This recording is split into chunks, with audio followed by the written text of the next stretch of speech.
আজকে তাদের একটাই কাজ, সব জায়গায় বসে থাকবে আর খালি আগুন দেবে। কিছু আগুনের ব্যবস্থা আমাদের রাখা দরকার। ওদের পুলিশ কমিশনার সে কথাই বলবে। তোমার সেতু ভবনে আবার আগুন লাগাচ্ছে। আমি একটা র্যাব পাঠাচ্ছি, আর আমি বলছি যে যেখান থেকে গ্যাদারিং আছে সব জায়গায় র্যাব দেবে। আর ওরা আগুন দিচ্ছে, ওদের বাড়ি ঘর আছে না, আমাদের বসে থাকার সময় নেই। আমাদেরও বাড়ি ঘরে আগুন দিচ্ছে, ওদেরও বাড়ি ঘরে আগুন পাবলিক দিলে। ওদের ব্যবসা প্রতিষ্ঠান কি কি আছে খুঁজে বার করে। আজকে তাদের একটাই কাজ, সব জায়গায় বসে থাকবে আর খালি আগুন দেবে। কিছু আগুনের ব্যবস্থা আমাদের রাখা দরকার। ওদের পুলিশ কমিশনার সে কথাই বলবে। জি, তো আমাদের তো ঠেকাইতে হবে। হ্যাঁ, না আমরা মাঠে না থাকলে পুলিশ ওরা পারবে না। আর এমনি র্যাব পুলিশ হেলিকপ্টার দিয়ে ওখানে ই করবে। বিজিবি বলছে যেতে, বিজিবি একবার আগুন দিচ্ছে, পোড়াইছে, আবার আগুন দিচ্ছে। এগুলো কেউ চোখে রাখে না এই দেশে। আমার এই যে অবাক লাগে। না, ওই তো পদ্মা সেতু করছে তো, ওই জন্য সেতু ভবনের উপরে তো পদ্মা সেতু তোমার টোল প্লাজা পুরাই একটু একেবারে ছাই করে দিচ্ছে, মেট্রো রেল করছে, সব জায়গায় তো কোথায় না আগুন দিচ্ছে তারা। বিটিআরসি ভবন পোড়াইছে, বিটিভি ভবন পোড়াইছে। মানে বাংলাদেশটা যে উন্নতি করছে, এখন যা যা করছে সব ধ্বংস করছে। এটা বলো যে জনগণকে বলো যে আপনাদের জন্য যেটা করা হচ্ছে এরা সেইগুলি পড়ায় শেষ করে দিচ্ছে। আর আমাদের সাথে কথা হয় একরকম, তারা চলে যেয়ে করে আর এক রকম। আলোচনা করে তো এর ভিতরে করে নেতাও নেই, কেউ নেই।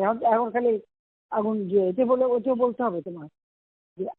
আলোচনা তো ইসের মাধ্যমে সবসময় চলতেছিল। ওরা যারা আসে কথা যা দেয়, যাই আবার সেটা করতে পারে উল্টো করে। ঠিক আছে, আগে করেই তো কথা বলতেছি, বিজেপির সাথে সবসময় তো যোগাযোগ আছে, কথা বলছে বললে কি হবে। ওরা তো এদের আসলে কোনো ইয়ে নেই, ওরা কথা থাকে না। এরা একটা কথা বলে পরে রাখতে পারে না, উনি যে আর একটা হয়ে যায়। এদের পরামর্শদাতা ফরাদ মাজার, তারপরে যে তোমার আসিফ নজরুল, শহীদুল আলম, সংসদের সামনে শহীদুল আলম কতগুলো অভিনয় শিল্পীর নামে বেশ কিছু ওখানে দাঁড় করাইছিল। পরে আমাদের লোকজন প্রেশার দিয়ে ওই যে পুলিশ এদের হটাইয়া ওদিকে বের করে পান গেছে। না, তা অভিনয় যেটা নিয়ে হয়েছিল দাঁড়ায় থাকতো, ওদের আর কি করার ছিল, দাঁড়ায় থাকতো। ওগুলা সংখ্যায় বাড়তেছে, মানে দাঁড় করাইয়া এরপরে সংখ্যায় বাড়তেছে। ও আচ্ছা, এই জন্যই একটা দুরভিসন্ধি। শহীদুল আলম ইনভলভ তো। হ্যাঁ হ্যাঁ, কাজে ওটা তো বুঝে বুঝে যে আমেরিকা পুরো ইনভলভ। আমরা তাহলে 23-এ যাই, একটু গায়েবানা জানাজাটা পড়ে আসি। জি জি, আসসালাম। প্রথমবারের মতো প্রবাসীর সিটিতে শুরু হলো কমার্শিয়াল শপ বরাদ্দ। আপনার ব্যবসাকে দিন একটি আধুনিক ও সম্ভাবনাময় ঠিকানা। একই সঙ্গে নিশ্চিত করুন ভবিষ্যতে লাভজনক বিনিয়োগ। সীমিত সংখ্যক কমার্শিয়াল স্পেস এখন বুকিং চলছে। স্ক্রিনে প্রদর্শিত নাম্বারে আজই যোগাযোগ করুন এবং আপনার পছন্দের শপটি বুকিং নিশ্চিত করুন। স্পেস সীমিত, তাই দেরি নয়, আজই বুকিং করুন।